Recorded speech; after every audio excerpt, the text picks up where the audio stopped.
Inireklamo po ni Senator Judge Erwin Tulfo ang umano'y panloloko ng dating Special Disbursing Officer ni Vice President Sara Duterte na si Gina Acosta. Si Acosta mga kapatid na itinuturing na hostile witness, tila hirap pong umintindi at magsalita ng Tagalog sa impeachment trial. Narito pong report ng ating mobile journal si Merymon Reyes. Unang hostile witness sa impeachment trial ni Vice President Sara Duterte ang kanyang dating Special Disbursing Officer na si Gina Acosta. Dahil hostile witness siya, allowed ang leading questions. Yun nga lang, hirap daw magtagalog si Acosta. Umabot pa sa puntong nagbalak kumuha ng interpreter para sa kanya. Pero hindi nakapagtimpi kay Acosta si Senator Judge Erwin Tulfo. Hindi ko po maintindihan bakit parang dito hirap na hirap po siya magtagalog when in fact sa Congress po noong November, Tagalog naman po ang sagot niya. Binasa pa nga ni Tulfo ang transcript ng mga sinabi noon ni Acosta sa pagdinig ng kamera. Puro Tagalog, Mr. President. What is this? I mean, mabuti po sana pati yung discretionary and she's a government official, she doesn't know what discretionary means is. I mean, what it means? Dito po, puro sumasagot naman po siya. English, Tagalog. Yes po. Are you aware? Opo. Mr. President, tama na po itong panluloko sa atin. Bago naglabas ng inis niya si Tulfo, ilang beses nahirapan ang prosekusyon at depensa kay Acosta dahil tila nalilito siya sa mga tanong, partikular nung busisiin ang accomplishment report ng 125 million confidential funds ng OVP. Pinwestiyon ni Prosecutor Attorney Amado Ligutan kung pwede bang maglaan ng budget kahit wala pang detalye kung para saan ito gagastusin, basta may nakalagay lang na para sa good governance program ng OVP. Pwede niyong isama doon sa liquidation report ng kahit anong aktibidad so long as sasabihin niyo parte yan.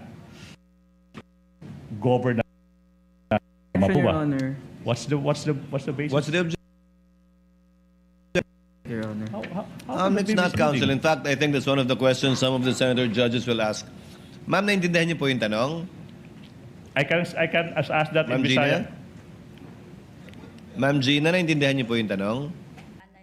Sagot ni Acosta, kaka-release pa lang kasi ng Special Allotment Release Order kaya wala pang numero o percentage. Pero muling nagkaproblema sa wika. May mga activities, programa, kalihukan in Bisaya reflected in the reports, accomplishment reports na hindi naman mababasa, makikita, nailista sa physical and financial plan. Tama po ba? Libog. Nalito ako, Your Honor. Nandito ka. Anyways, Your Honor, Ma'am, sa accomplishment report, yes, Senator Judge Zubiri, would you like to offer your services? Yes, actually, not the services to interpret, but it's possible that Attorney Ligutan could ask the question in Bisaya. Kaya naman si Presiding Officer Cheese Escudero na ang nagtanong kay Acosta. Tagalog naman ang sagot niya. Ms. Acosta, ang tanong po sa inyo, may mga nilagay po kayong accomplishment report na wala dun sa physical and financial plan. Na sinabi nyo lamang o tinisip nyo lang, kasama yan sa good governance program. Ang nasulat sa accomplishment report, Your Honor, is yung mga expenses na allowable po sa confidential funds. Opo po yan, hindi yan nilagay doon sa physical and financial plan. Nakalagay lang po sa accomplishment report. Sa accomplishment report, Your Honor, kung actual. Kaya nga, doon nga lang po nakasulat. Sa physical and financial plan, wala po doon. Generic po ang sa Generic. physical financial plan, Your Honor. Hanggang sa napatayo na nga si Senator Judge Erwin Tulfo. Nanawagan siya kay Escudero at mismo kay Acosta na magtagalog na. Tumatagal lang daw ang paglilitis. Kahit po yung mga Bisaya po nakaintindi ng Tagalog, nakakasalita ng Tagalog, ano tayo sa ibang bansa? Ano tayo, mga Hapon, mga Chinese?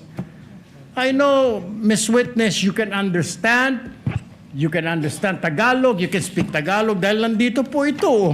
Ilang pahina po ito. Tagalog.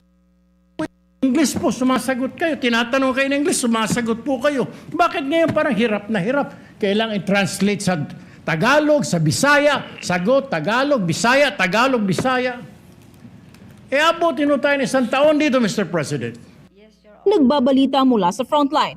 Mobile journalist Marymon Reyes, News 5. Mga kapatid, patuloy po kayong tumutok sa 105.9 at True FM para sa totoong balita, impormasyon, music and entertainment. Mag-subscribe po sa aming YouTube channel at podcast at sundan niyo po kami sa Facebook, Instagram, X at TikTok sa True Network PH. Bisitahin po ang aming website sa truefm.ph at panoorin din po kami sa True TV Channel 19. Kami ang 105.9 at True FM, laging true sa'yo, kapatid!